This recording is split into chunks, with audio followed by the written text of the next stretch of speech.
বছর জুড়ে চাহিদা থাকলেও ঈদসহ নানা উৎসবে কয়েক গুণ বাড়ে প্রসাধনীর চাহিদা। নতুন পোশাকের সঙ্গে পছন্দের প্রসাধনীতে নিজেকে সাজিয়ে নিতে থাকে বাড়তি চেষ্টা। প্রকৃতি ও আবহাওয়ার সঙ্গে মিল রেখে এবার হালকা সাজসজ্জা বেছে নিচ্ছেন বেশিরভাগ তরুণী, যা ঘিরে প্রসাধনীর দোকানে ক্রেতাদের ভিড়। ভোলার চকবাজারে ঈদ উপলক্ষে বরাবরের মতো চাহিদার শীর্ষে রয়েছে মেহেদি, lipstick, nail polish, face powder, lip balm, eyeshadow সহ সাজসজ্জার নানা পণ্য।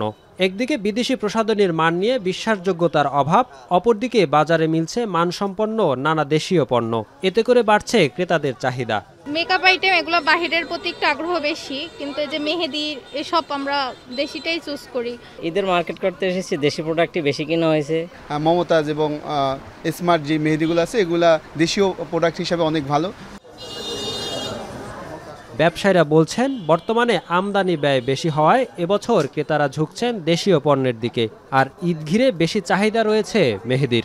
কিছু অসাধু ব্যবসায়িকরা আপনার নকল মাল দেয়, যার জন্য আপনার কাস্টমারের মুখে সমস্যা হয়। আর আমাদের দেশি পণ্যগুলো যদি কোনো সমস্যা হয় আমরা কোম্পানিরে খুঁজে পাই, বিদেশি কোনো কোম্পানিগুলো খুঁজে পাই না। গত বছরের তুলনায় এবছর দেশি প্রোডাক্টের কাস্টমারের খুব আগ্রহ বেশি এবং বিক্রিটাও বেশি দেখাচ্ছে। মমতাজ চলে, তারপরে যে মেহেদিগুলো, পাকিস্তানি মেহেদিগুলো ওগুলো চলে, সব কিছুই ভালো চলে, দেশি প্রোডাক্ট ভালো চলে।